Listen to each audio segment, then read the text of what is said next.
Baik, Assalamualaikum warahmatullahi wabarakatuh. Alhamdulillahirrahmanirrahim. Pada hari ini kita dapat berkumpul di ruangan aula serbaguna. Sebelumnya sudah diberikan kata sambutan discussion. Sebelumnya terima kasih kepada para narasumber, kepada tamu undangan kami yang telah bersedia hadir meluangkan waktunya pada hari ini. Jadi sebelumnya Bapak Ibu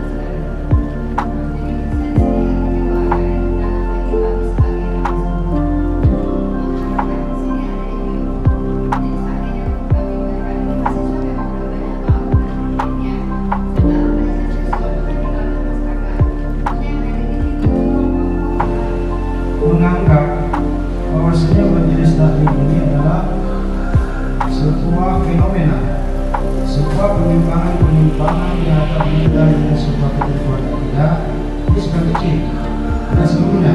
Makanya perjalanan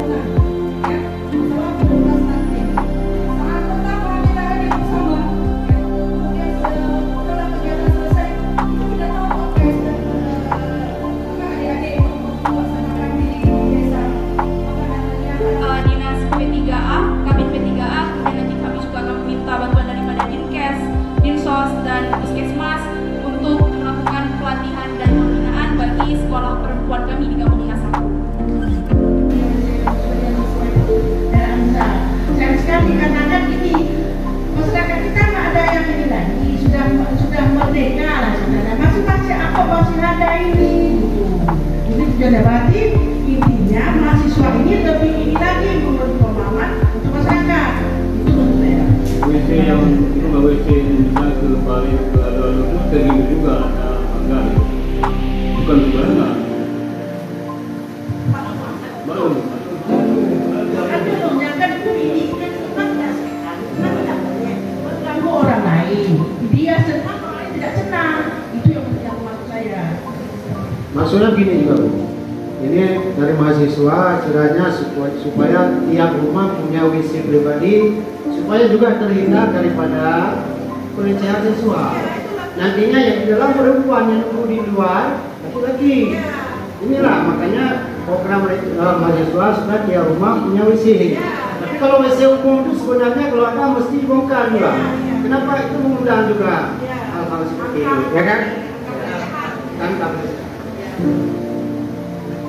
Baik, terima kasih. Ilmu baru lagi nih teman-teman. Mana nih yang mau bertanya terkait judul FGD kita pada hari ini kepada narasumber-narasumber kita yang luar biasa, dari fungsi agama sampai yang terakhir fungsi pembinaan lingkungan. Mungkin dari cowok dulu. Bang Tata ya? Boleh tolong mikrofonnya? Kasih ke Bang Tata.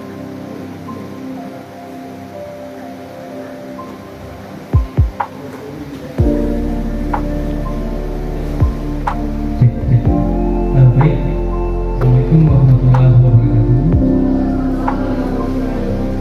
Sebelumnya saya ucapkan terima kasih yang luar biasa kepada para narasumber, kepada Pak Kades, Pak Ustadz yang telah memberikan kami pemahaman baru, kemudian materi yang cukup baik untuk program ke depan. Nah, adapun yang ingin saya tanyakan kepada khususnya Ibu dari Dinas Kesehatan. Nah, sebagaimana yang kita ketahui bahwasanya kekerasan seksual dan termasuk juga kasus seperti nikah muda itu menjadi hal yang sangat masih tabu di masyarakat, masih jarang yang membicarakannya, terutama di dalam rumah tangga.